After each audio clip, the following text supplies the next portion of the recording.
Good day, ma'am and classmates. My name is Dayan Cyril E. Bautista. Kami po ni Marian Acquiot ang reporters. So, ang way po ng reporting namin is alternate. Ang i-discuss po namin is under ng part 2, which is topic 4, ethnicity. The meaning of the concept ethnicity depends on the meaning of several other concepts, particularly those ethnic group and ethnic identity. The concept of ethnic group is the most basic from which the others are derivative. So, pag sinabi mong ethnicity, yung concept ng ethnicity nito is subjective. Kasi nakadepende ito sa different ethnic group. Bawat group ay may kanya-kanyang beliefs or culture na nagre-reflects to their identity. Next, Marian. It refers to ethnicity as a collective phenomenon. Ethnic identity refers to ethnicity as an individual experience phenomenon.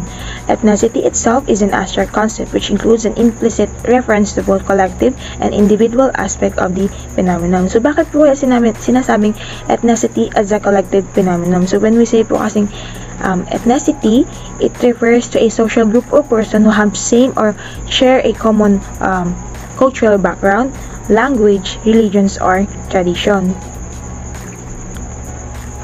So, meaning, kung mayroon ng grupo ng mga tao na mayroong kapareho ng cultural background, tradition, or language, and religion, ibig sabihin, meron silang same ethnicity. So, meaning, those person or those groups will include in, or pwede silang masasabi natin, one of ethnic group.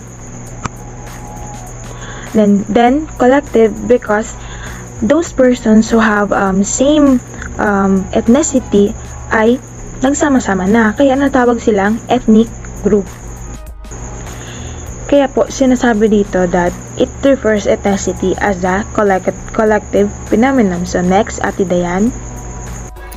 The point of departure for our understanding of the nature of ethnicity has to be idea of distinct culture. So, in terms of distinct culture or different ethnic group ay may unique setting with different terms, rules, and behavior patterns like sense of community and territoriality. Culture is conceived here partially in the traditional anthropological sense as involving a total way of life. So, yung ethnicity naka-immerse yung culture sa total way of life. Dito malalaman natin ang certain ethnic group kung paano sila maki-interact with their environment. Including kung paano sila mamuhay. Next. The emphasis on the culture as the point of departure for our understanding of the nature of the ethnicity is not intended to mean that members of an ethnicity group must always share one and the same culture to the exclusion of any other. Meaning, hindi lahat ng member ng ethnic group ay mayroong parehong culture.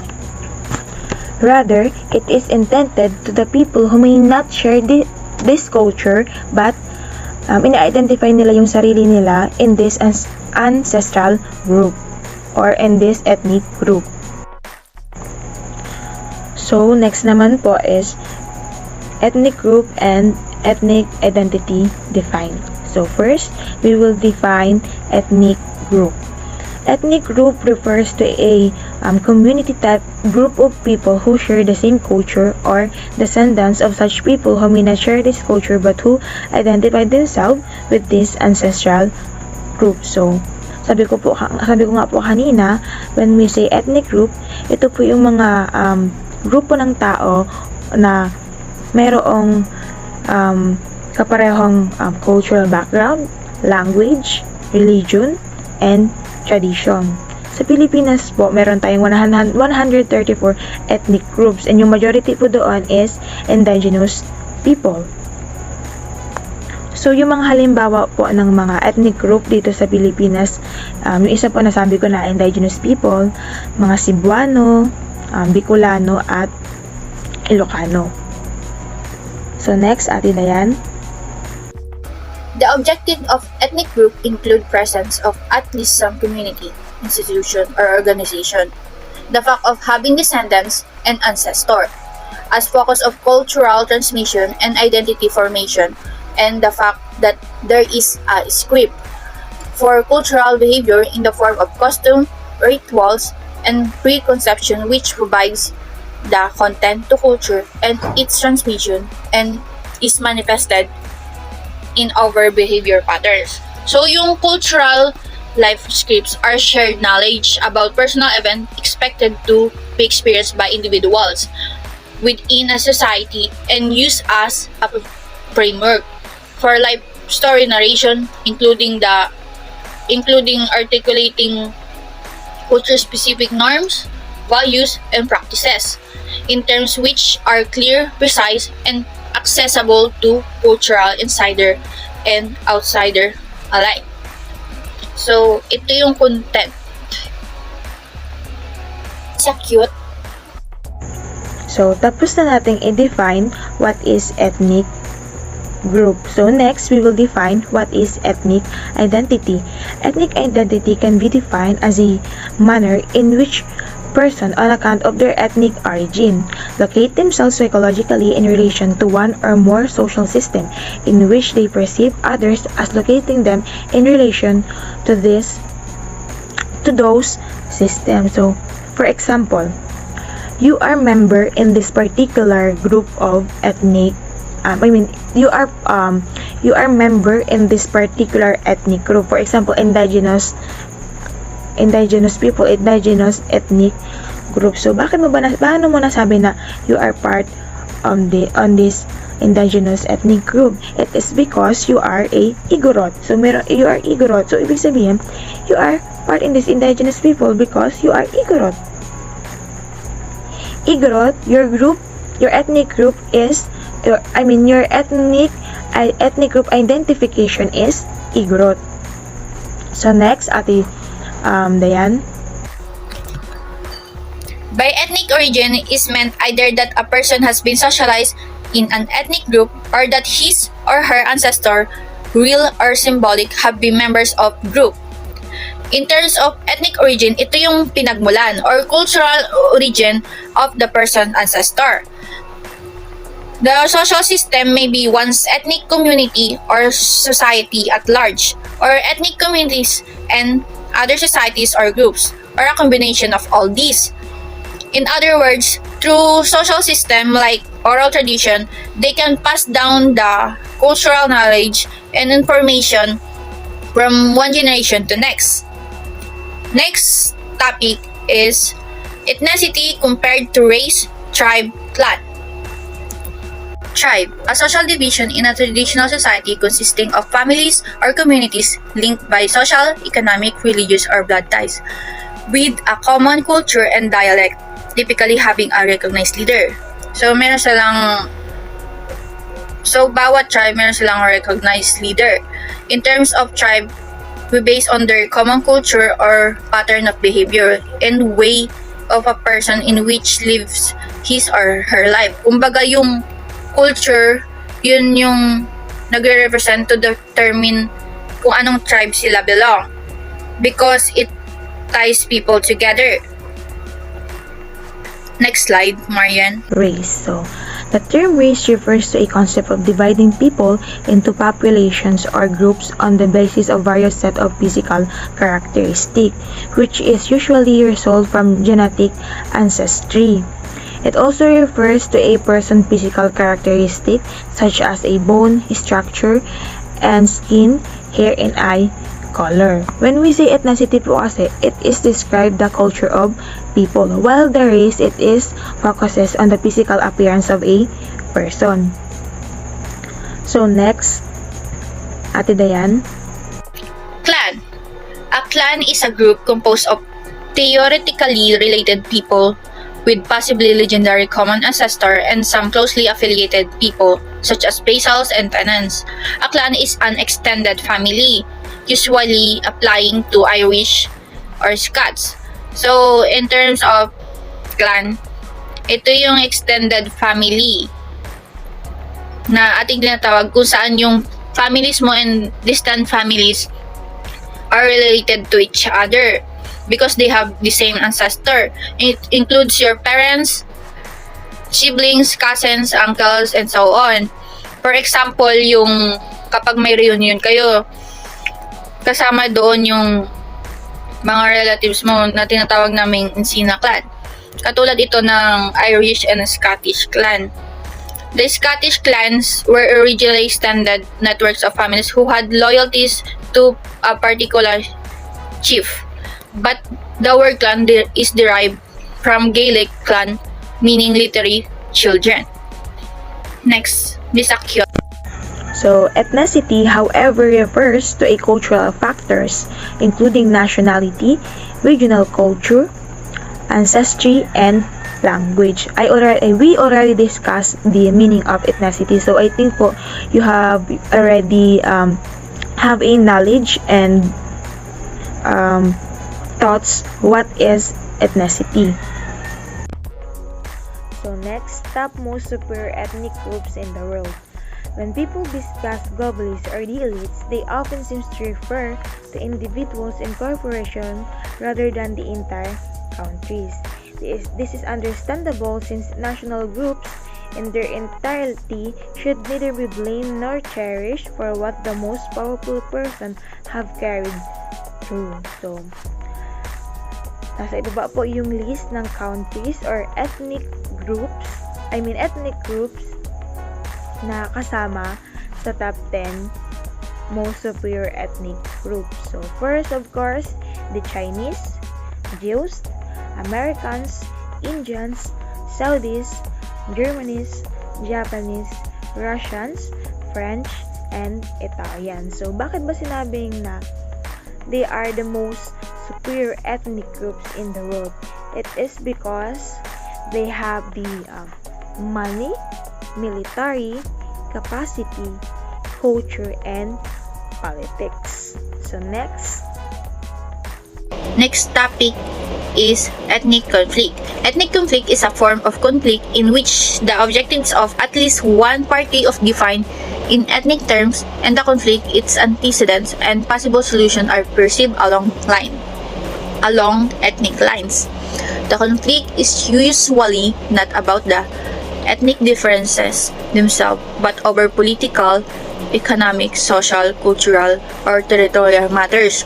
So, dahil sa territorial matters, bukod sa racism, kung saan nag-aaway sila sa differences na katulad ng Black American at saka White American, kung saan pinapatay ng White American at Black American. So, dito sa territorial matters, economic, social, and cultural,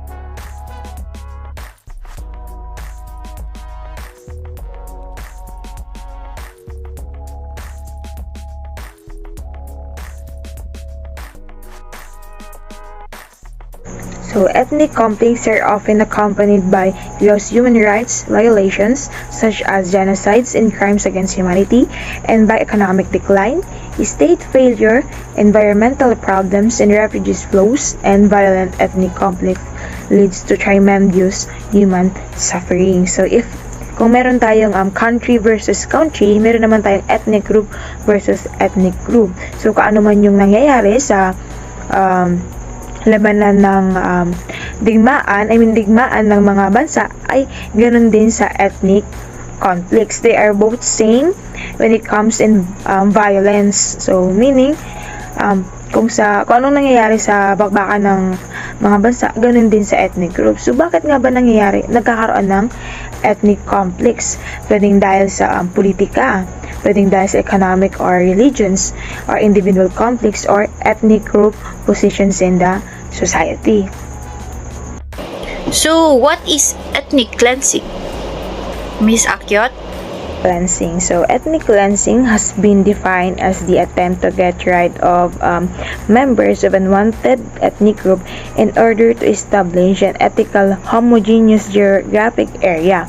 So, paano ba nangyayari itong ethnic cleansing? It is through deportations, displacement, or even mass killing. So, though cleansing campaign for ethnic or religious reasons have existed throughout history, the rise of extreme nationalist movements during the 20th century leads to an unprecedented level of ethically motivated brutally. So, mayroong example dito, Turkish massacre of Armenians during the World War I, and the Nazis annihilations of some 6 million Europeans Jews in the Holocaust. So, bakit ba nangyayari itong ethnic cleansing? So, for example, sa isang territory, mayroong dalawang ethnic group. Then, yung isang ethnic group, gusto nilang magkaroon ng authority or sovereignty in this territory, but feeling nila this ethnic group will trigger or will stop them to have this authority or sovereignty in this territory. Then their differences can lead to a dangerous ethnic cleansing. So dahil gusto nila ng authority and sovereignty sovereignty in that territory, then syempre dalawang grupo sila doon, then syempre siguro yung isang ethnic group hindi sila papayag na yung isa sila ang mamuno doon or sila ang magkaroon ng kapangyarihan. So doon na magkakaroon ng conflict between in that two ethnic group. During the Middle Age, religion rather than ethnicity was the main source of persecution.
The term genocide did not exist before 1944.